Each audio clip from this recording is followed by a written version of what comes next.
Existen momentos especiales en el fútbol, desde triunfos, fracasos, rachas positivas, negativas y tragedias como sufrir el descenso en carne viva. En este último existe una cosa peor que un descenso, ya que se puede reponer volviendo a primera división o una categoría superior. Pero de lo que trataremos en el video de hoy es de tragedias que dejaron huellas imborrables y que al día de hoy siguen siendo recordadas por su repercusión posterior. Para este video, detallaremos 11 peores tragedias que impactaron al mundo del fútbol y que siguen siendo rememoradas después de estos eventos fatídicos. Antes de comenzar, te invitamos a mantenerte hasta el final del video y que des tus impresiones en los comentarios. Sin más que añadir, viajaremos a un nuevo recorrido por el balompié universal. Número 11. Tragedia del Alianza Lima, 1987. El Alianza Lima es uno de los equipos más prestigiosos del balompié peruano por sus títulos locales, cuna de grandes futbolistas y también por ser protagonista de una tragedia que golpeó a la institución. El día 8 de diciembre de 1987, el equipo venía de un partido en Pucallpa contra el Deportivo Pucallpa por la última fecha del campeonato peruano. Dicho encuentro fue victoria de los aliancistas por 1-0, con tanto de Carlos Bustamante. Como cosa del destino, sería el último partido de esa plantilla antes de las tragedias. De regreso a Lima, tomaron un avión Fokker F-27 de la Marina de Guerra del Perú, que había sido alquilado por el club, pero las condiciones para abordar el avión por la inclemencia del clima dificultó la visibilidad en el momento de trasladarse a la capital peruana. El piloto intentó realizar un aterrizaje de emergencia en el Callao, tras reportar fallas en el tren de aterrizaje, pero perdió el control de la aeronave, trayendo como consecuencia 43 víctimas fatales, incluyendo jugadores, cuerpo técnico, dirigentes y los miembros de la tripulación, sobreviviendo el piloto en aquel siniestro. Las investigaciones posteriores arrojaron incongruencias con las versiones de fallas técnicas no reportadas por la Marina de Guerra del Perú, así como la inexperiencia del piloto en vuelos nocturnos. Con respecto a las víctimas fatales, se encuentran José Casanova, Alberto Chochera Díaz, Tomás Farfán, José González Ganosa, Braulio Tejada y el director técnico Marcos Calderón, quien llegó a dirigir el combinado nacional en los 70, ganando la Copa América de 1975 y llegando hasta la segunda fase del Mundial de Argentina 1978. Por su parte, Alianza Lima tuvo que reconstruirse con futbolistas de las inferiores y refuerzos de último momento. De hecho, la temporada siguiente se disputó en memoria de aquella plantilla. Indistintamente de los hechos, esta tragedia se considera una de las peores en el fútbol sudamericano. Número 10. Tragedia de Valley Parade, 1985. El fútbol inglés se ha topado con grandes acontecimientos gloriosos como la supremacía de los 80s en Europa, pero también de hechos lamentables, siendo uno de ellos el ocupante del puesto 10 en esta lista de peores tragedias del fútbol. El 11 de mayo de 1985, durante un partido correspondiente a la tercera división inglesa, se enfrentaban el Bradford City y el Lincoln City, siendo el último encuentro de la temporada 84-85 de esa categoría. Este día parecía de júbilo, ya que el Bradford aseguraba el ascenso a la segunda división y el Lincoln City no tenía nada que jugarse, simplemente cumplir con el calendario. Por el contexto del partido, nada parecía estar fuera de orden. Simplemente los aficionados del Bradford celebraban eufóricos el ascenso a la categoría de plata, y qué mejor que hacerlo en su propia casa, el Valley Parade. El encuentro transcurrió normal sin ningún contratiempo, pero no fue hasta el minuto 40 de la primera parte cuando un espectador reportó humo bajo las gradas. Inmediatamente el humo empezó a expandirse hasta convertirse en una llama de altas proporciones, lo que provocó un grave incendio. En menos de 4 minutos, el fuego se extendió en gran parte de la madera seca de las gradas y el viento fuerte, sumado además a la basura que había debajo de los asientos. Muchos espectadores no se percataron de la gravedad del peligro hasta que fue demasiado tarde, intentando salvar sus vidas de un voraz incendio. Se toparon con un problema aún mayor. Las puertas de salidas estaban cerradas con candado, lo que provocó un desenlace fatal para 56 personas, quienes sucumbieron a las quemaduras y algunas a las asfixias tanto de la avalancha de personas como del humo que ya rodeaba gran parte del estadio. Para evitar males mayores, jugadores de ambos clubes y los cuerpos policiales ayudaron a evacuar a los aficionados que tuvieron la suerte de escapar con vida. En consecuencia, se reportaron 56 víctimas fatales, 265 heridos y, según reportes como el informe Popplewheel, confirmaron graves negligencias por fallas en el mantenimiento y la estructura de madera de las gradas, lo que hizo responsable al Club Bradford del estado del recinto deportivo. Como dato curioso, este suceso ocurrió tan solo 2 semanas antes que la tragedia de Heysel. Número 9. Segundo desastre de Ibrox, 1971. Uno de los derbis más antiguos y seguidos en el mundo del fútbol es el Old Firm, protagonizados por el Celtic y Rangers, los dos clubes más ganadores de Escocia y rivales de la ciudad de Glasgow. Uno de los dos escenarios donde se vive intensamente este derbi de Glasgow es el Ibrox Stadium, un estadio que encierra no solo éxitos del Rangers, sino también 2 desastres que cegaron la vida de centenares de personas. La primera tragedia de Ibrox ocurrió el 5 de abril de 1902 en un partido entre Inglaterra y Escocia, ya que se derrumbó la parte trasera de la tribuna oeste, lo que trajo como consecuencia que cientos de aficionados cayeran de una distancia de 12 metros hasta el suelo, muriendo 25 personas y resultando lesionadas unas 517. Sin embargo, 69 años después, en el mismo escenario, claro, con mejoras y remodelaciones y renombrado como Ibrox Stadium, ocurrió una tragedia con mayores consecuencias. Era el 2 de enero de 1971 y se disputaba el derbi entre Rangers versus Celtic, y el partido estaba igualado sin goles, pero en tan solo 3 minutos ocurría una de las peores tragedias del fútbol británico. Corría el minuto 89 cuando el Celtic anota el 0-1, y los aficionados locales se disponían a marchar tras ver la hipotética victoria de su acérrimo rival. Sin embargo, un gol tardío al minuto 90+2 por intermedio de Colin Stein colocaba el 1-1 definitivo, haciendo que muchos aficionados que salían por la escalera 13 regresaran tras el gol del empate del Rangers. Posteriormente se formó un efecto dominó, donde un aficionado con su hijo en las espaldas tropezó con un tumulto de gente formando una especie de avalancha humana, trayendo como consecuencia que la estructura de la escalera no aguantara la presión y la gente quedó atrapada en una avalancha mortal. En definitiva, esta tragedia provocó el deceso de 66 aficionados y más de 200 heridos, en su mayoría seguidores del Rangers. Número 8. Tragedia del Estadio Central de Lenin, 1982. Desde los tiempos soviéticos, el fútbol ha sido el pasatiempo nacional en Rusia y muchas entidades gubernamentales y empresas tanto estatales como privadas adoptaron a un equipo, dejando huella no solo en el gigante euroasiático, sino también en Europa. Sin embargo, no todo se trata de éxitos y fracasos, sino también hay una cuota de dolor y tragedia que se remonta en la era soviética, que dejó teñido de rojo al fútbol ruso y Europa en general.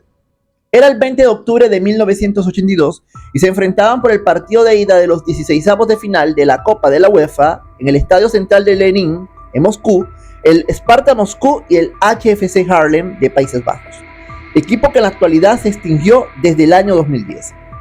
El estadio albergaba 82.000 espectadores y se esperaba un llenazo total para ver al equipo moscovita, pero el clima incesante por la llegada del invierno soviético hizo que solo se vendieran unas 16.000 locaciones. Debido a la baja receptividad, las autoridades locales permitieron solo 2 salidas cercanas a las adyacencias del metro de Moscú y las demás fueron cerradas por recorte de costes en el mantenimiento del estadio. El partido transcurría normal a pesar de la inclemencia del clima y estaba 1-0.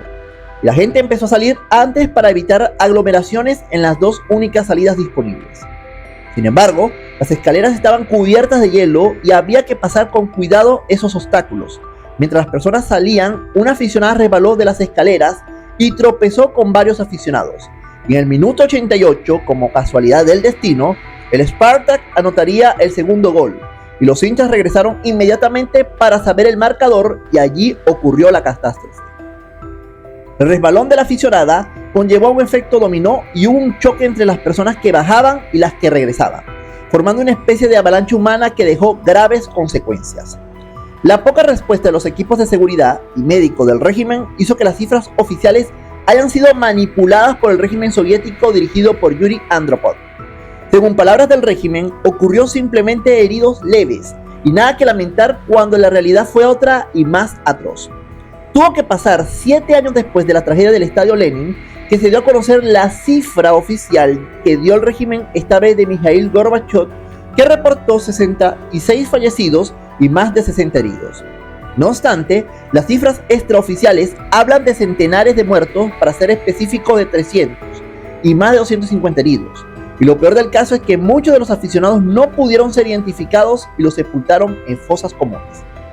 Tras la caída de la Unión Soviética en 1991, el estadio fue remodelado y pasó a llamarse Estadio Luzhniki, tal como se le conoce en la actualidad, y ha albergado eventos importantes del fútbol como la final de la UEFA Champions League del 2007-2008 entre el Manchester United y el Chelsea, siendo triunfo de los Red Devils, y una de las sedes de la Copa Mundial de la FIFA en Rusia 2018, donde se disputó la final con la consagración de Francia con su segunda estrella en detrimento de Croacia. No fue hasta el año 2017 cuando se instauró una placa conmemorativa de las víctimas de aquella tragedia de 1982. Número 7. Accidente del Chapecoense, 2016. Un club humilde de Brasil que enamoró a todo el continente por su sorpresiva actuación en la Copa Sudamericana del año 2016. Un equipo que antes de su enorme actuación en un torneo continental, militaba en algunos años en cuarta división del gigante amazónico. El Chapecoense no tenía una historia tan consagrada como los gigantes del fútbol brasileño, y poco tiempo de su destacada participación en la Copa Sudamericana, había ascendido en el año 2014 a la máxima categoría del balompié de Brasil. En el año 2015 se clasificó por primera vez a un torneo de Conmebol, la Copa Sudamericana, gracias a su destacada participación en la Copa de Brasil. En esa edición, el club brasileño tuvo buenas actuaciones hasta caer eliminado en cuartos por el que sería el campeón River Plate. Sin embargo, lograron una alegría a su público al vencerlos en la vuelta por 2-1, insuficiente para avanzar de ronda. Tras su emocionante eliminatoria ante River, el club generó simpatía en Brasil y se calificaron de nuevo a la Copa Sudamericana 2016, donde haría historia al llegar a la misma final, tras dejar en el camino al Cuiabá de Brasil en la segunda fase, al Independiente de Argentina en una emocionante tanda de penales en octavos de final, al Junior de Barranquilla en cuartos y en las semis a San Lorenzo. Una vibrante eliminatoria que será recordada por la tapada de su portero Danilo en el último minuto. Tras conseguir la hazaña, Chapecó se llenó de algarabía y el club buscaba su primer título internacional contra el Atlético Nacional, siendo la ida en el estadio Atanasio Girardot de Medellín. El 28 de noviembre del 2016, el equipo se mostraba contento por disputar su primera final y viajaban a bordo de un avión Avro RJ-85 con placa CP-2933 de la aerolínea boliviana de origen venezolano Lamia, que desde el 2015 había mudado sus operaciones de Venezuela a Bolivia. La aeronave en cuestión ya había viajado con algunos equipos de Bolivia y de selecciones nacionales, incluyendo a Argentina y Venezuela.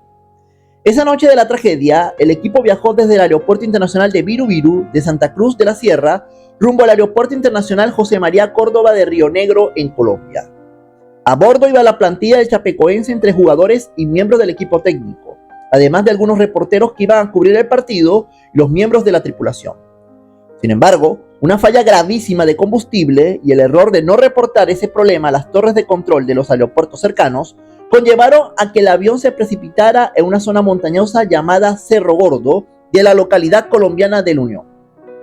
En dicho siniestro, perecieron 71 personas, sobreviviendo 3 jugadores del Chapecoense, Neto, Alan Ruchel y Jackson Folman, quien debido a la gravedad de su herida se le amputó la pierna, 2 auxiliares de vuelos y un periodista. Este desastre conmovió a toda Sudamérica y la final se suspendió, pero el gran corazón del Club Atlético Nacional de otorgarle el título de la Copa Sudamericana al cuadro de Chapecó se ganó la admiración y respeto en un momento tan triste como este. Las causas del siniestro fueron desde la negligencia de los pilotos, la falta de conocimiento en los protocolos, la realización de un vuelo con planes ajustados de combustible y las fallas en la supervisión aérea. Los efectos de la tragedia hizo que Chapecoense se reconstruyeran con jugadores prestados y donaciones de otros clubes para que pudieran reforzarse para la Recopa Sudamericana, la Copa Libertadores y el Campeonato Brasileño. Por su parte, la aerolínea de bandera boliviana cesó sus operaciones a raíz de este accidente en 2016, tras revocársele su licencia comercial. Número 6. Tragedia de Biloco, 1969. El club boliviano The Strongest es el segundo club más ganador en la primera división de Bolivia, solo superado en títulos por el Club Bolívar, equipo del cual mantiene una rivalidad histórica. Sin embargo, hubo un hecho que sigue tocando la memoria del equipo y sus aficionados, ocurriendo tal suceso el 26 de septiembre de 1969, cuando un avión Douglas DC-6B de la aerolínea Lloyd Aéreo Boliviano se estrelló cerca de la localidad de Biloco, a unos 100 kilómetros de La Paz, debido a que el avión intentó aterrizar en medio de una densa neblina y el piloto perdió el control de la aeronave, estrellándose en una montaña cercana a dicho poblado. El equipo venía de jugar un amistoso contra un combinado amateur y al regresar a La Paz surgió lo impensable. En dicho siniestro aéreo perecieron sus 74 ocupantes, contando con toda la plantilla del The Strongest, así como directivos, algunos hinchas del club, pasajeros comerciales y miembros de la tripulación. Inicialmente había sobrevivido el copiloto Fernando Lozada, pero sucumbió a los días por la gravedad de sus heridas. El impacto de la tragedia fue tan grande para el cuadro atigrado que varios clubes de Conmebol decidieron hacer partidos amistosos para ayudar al conjunto boliviano, incluyendo algunos clubes donaron de sus jugadores para reconstruir al equipo. Con respecto al accidente, surgieron diversas teorías, desde un atentado terrorista por parte del gobierno boliviano contra un supuesto conspirador que viajaba en el mismo avión, pero que hasta el sol de hoy sigue sin aclararse del todo. Asimismo, en la comunidad de Biloco se erige un monumento en honor a las víctimas y cada 26 de septiembre, The Strongest realiza un homenaje en el estadio Hernando Siles de La Paz. Por su parte, fue en su tiempo el peor desastre aéreo de Bolivia hasta el año 1976 y el peor accidente aéreo en el ámbito deportivo en ese país. Número 5. Tragedia de Port Said, 2012. El Al-Ahly es uno de los clubes más prestigiosos del continente africano y ha gozado no solo de popularidad sino de éxitos, tanto en Egipto como en las competiciones continentales. Sin embargo, un hecho que empañó la historia de este equipo, y este suceso fue tan lamentable que se sigue hablando tras 13 años de aquel acto vergonzoso, despiadado e inhumano. Era el 1 de febrero del 2012 y el estadio Port Said recibía un encuentro correspondiente a la liga egipcia entre el local Al-Mardi y el máximo ganador de Egipto, el Al-Ahly. Ante ese partido, hinchas de Al-Mardi, quienes defendían al régimen dictatorial de Hosni Mubarak, habían amenazado con hacer daño a los hinchas visitantes y a los miembros del club rival, y el partido era de alto peligro, pero se decidió que se disputara. El partido transcurría en un clima tenso y de peligro latente, y más cuando el Al-Ahly marcaba el primer tanto al minuto 11. Posteriormente, el Al-Mardi remontaría para ganar definitivamente 3-1 y apenas el árbitro promulgó el final del partido, los aficionados locales ingresaron al campo y atacaron con todo a los aficionados rivales y buscaban a miembros del cuadro rival para hacerles daño.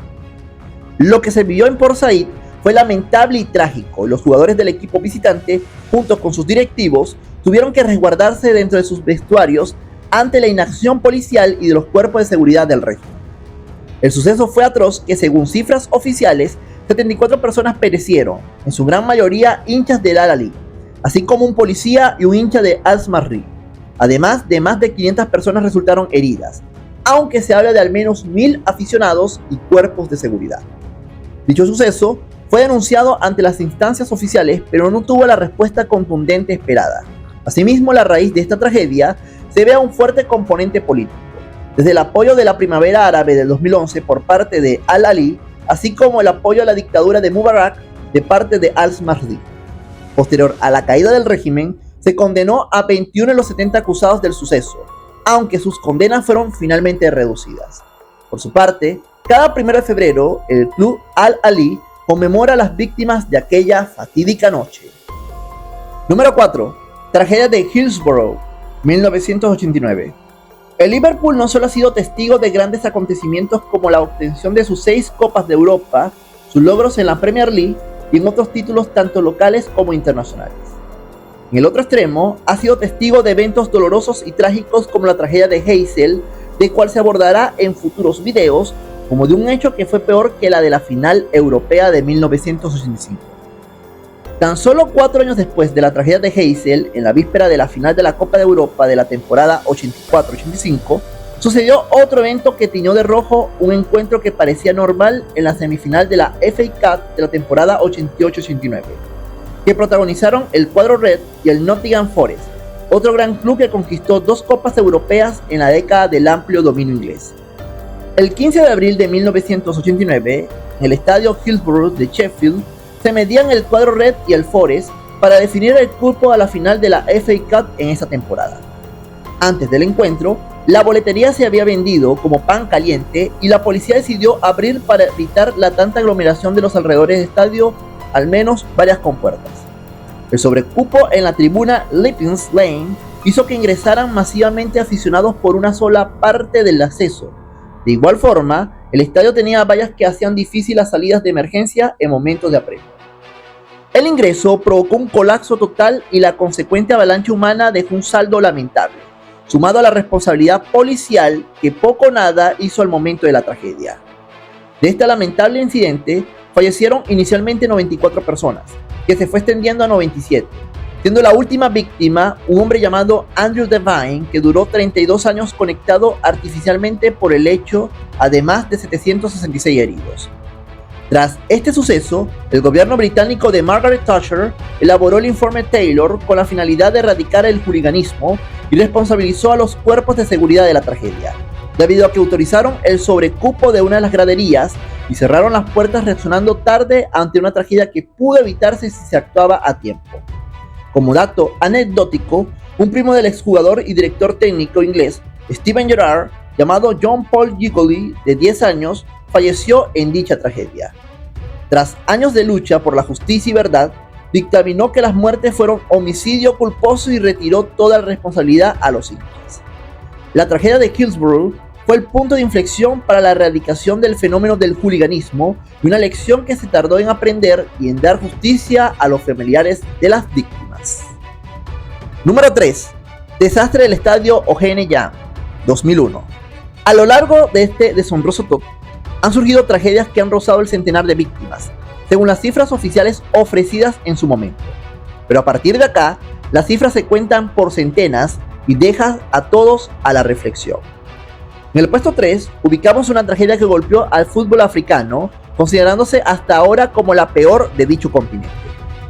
Era el 1 de mayo del 2001 cuando 2 clubes de Ghana disputaban un encuentro correspondiente al torneo local entre el Hearts of Oak y el Asante Kotoko, un partido que fue emocionante en la previa y que terminó en una total tragedia. Previamente el partido estaba a punto de suspenderse por pequeños disturbios en los alrededores del estadio y rápidamente la policía parecía controlar aquel altercado, pero solo era el tráiler de una película de terror. El encuentro inició con un clima totalmente tenso y el gol del Asante Kotoko enmudecía al estadio local. Sin embargo, en los últimos minutos, el Hearts of Oak remontó un 0-1 adverso y terminó remontando con un definitivo 2-1, suficiente para estallar la algarabía y a la vez la violencia entre ambas aficiones.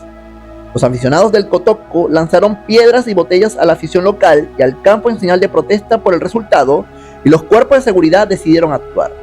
No obstante, la situación se salió de control y la policía arremetió contra los aficionados con el uso excesivo de gases lacrimógenos, creando pánico y estampidas entre ambas hinchadas.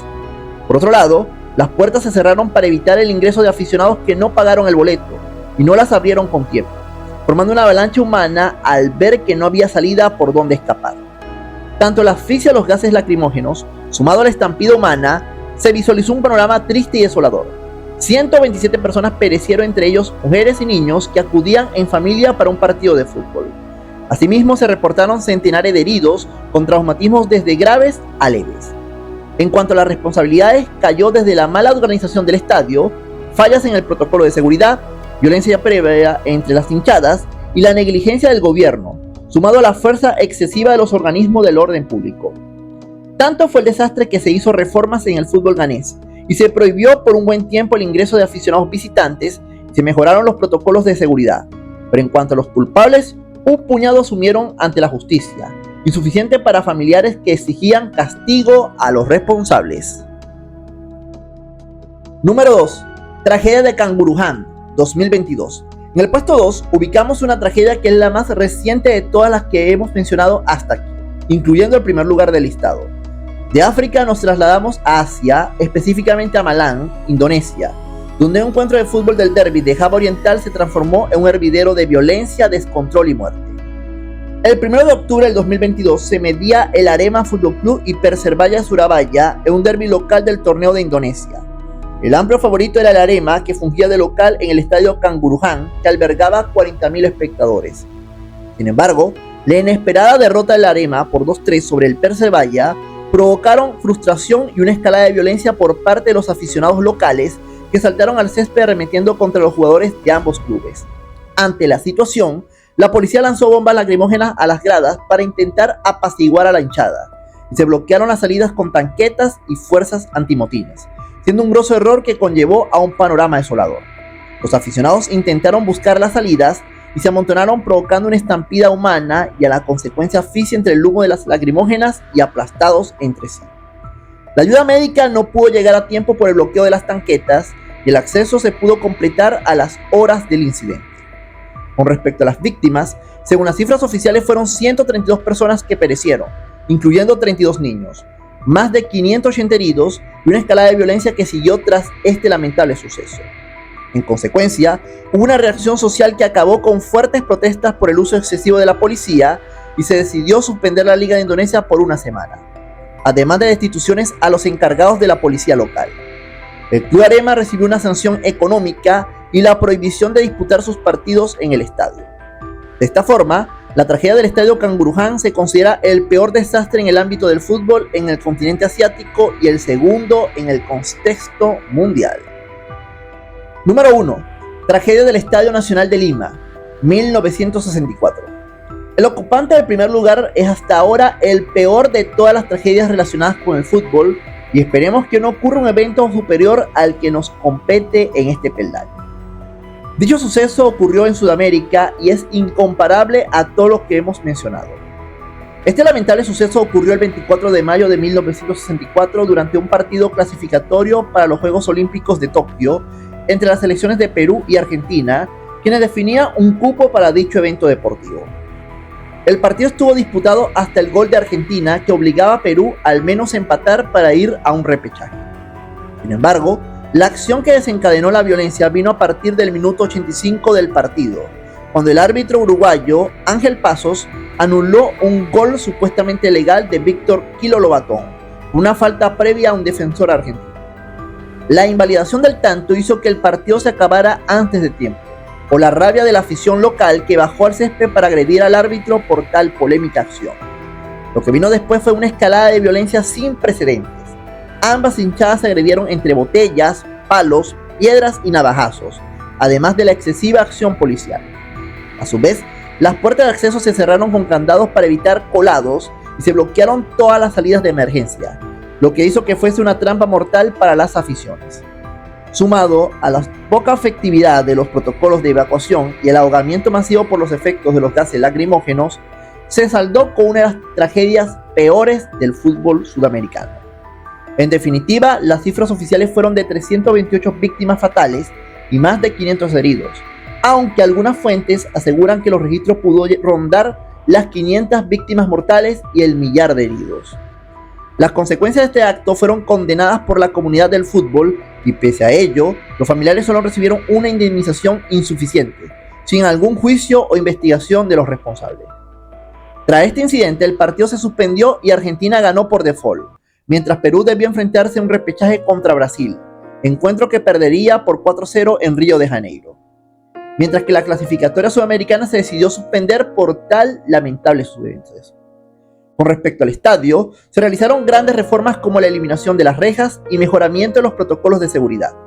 El estadio fue rebautizado a Estadio Nacional de Lima y se dedicó un memorial en honor a las víctimas de la tragedia de aquel 24 de mayo de 1964. Por tal motivo, este se considera la peor tragedia en la historia del fútbol.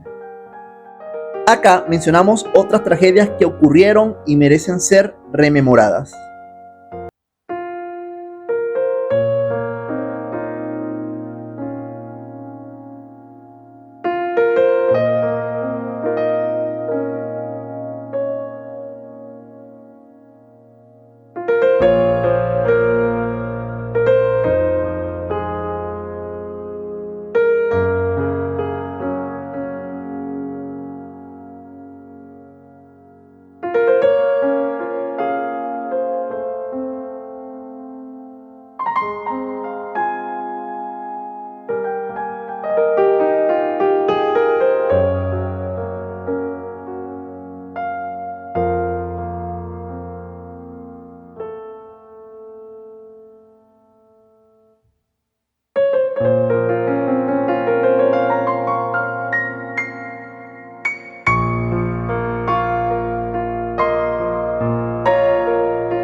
Estas tragedias nos invitan a la reflexión de que el fútbol no debe teñirse de sangre por cuestiones que van más allá del disfrute en familia y amigos.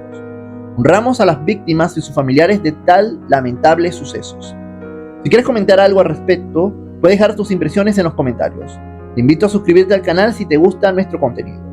Con esto nos despedimos. Nos vemos hasta un próximo viaje por el balompié universal.